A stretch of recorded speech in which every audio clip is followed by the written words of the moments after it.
Mark RSV. The destruction of the temple foretold. And as he came out of the temple, one of his disciples said to him, "Look, teacher, what wonderful stones and what wonderful buildings."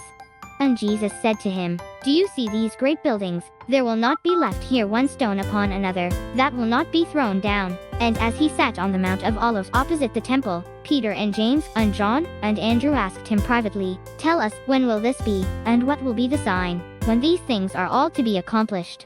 And Jesus began to say to them, "Take heed that no one leads you astray. Many will come in my name, saying, 'I am he,' and they will lead many astray. And when you hear of wars and rumors of wars, do not be alarmed, this must take place, but the end is not yet. For nation will rise against nation, and kingdom against kingdom. There will be earthquakes in various places, there will be famines. This is but the beginning of the birth pangs. Persecution foretold. But take heed to yourselves, for they will deliver you up to councils, and you will be beaten in synagogues, and you will stand before governors and kings for my sake, to bear testimony before them. And the gospel must first be preached to all nations. And when they bring you to trial and deliver you up, do not be anxious beforehand what you are to say, but say whatever is given you in that hour. For it is not you who speak, but the Holy Spirit. And brother will deliver up brother to death, and the father, his child, and children will rise against parents, and have them put to death. And you will be hated by all for my name's sake, but he who endures to the end will be saved. The desolating sacrilege.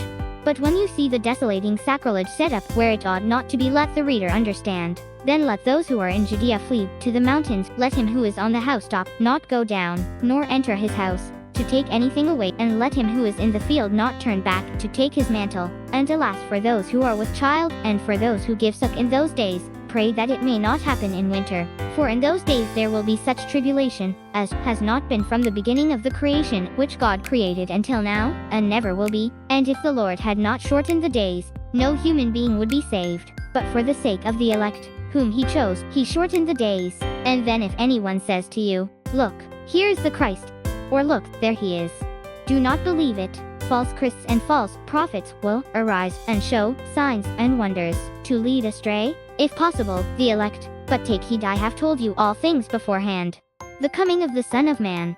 But in those days, after that tribulation, the sun will be darkened, and the moon will not give its light, and the stars will be falling from heaven, and the powers in the heavens will be shaken. And then they will see the Son of Man coming in clouds with great power and glory. And then he will send out the angels, and gather his elect from the four winds, from the ends of the earth to the ends of heaven. The lesson of the fig tree. From the fig tree learn its lesson. As soon as its branch becomes tender, and puts forth its leaves, you know that summer is near. So also, when you see these things taking place, you know that he is near, at the very gates. Truly, I say to you, this generation will not pass away before all these things take place. Heaven and earth will pass away, but my words will not pass away. The necessity for watchfulness. But of that day or that hour no one knows, not even the angels in heaven, nor the Son, but only the Father. Take heed, watch, for you do not know when the time will come. It is like a man going on a journey, when he leaves home, and puts his servants in charge, each with his work, and commands the doorkeeper to be on the watch. Watch therefore, for you do not know when the master of the house will come, in the evening, or at midnight, or at cockcrow, or in the morning, lest he come suddenly, and find you asleep. And what I say to you I say to all, watch.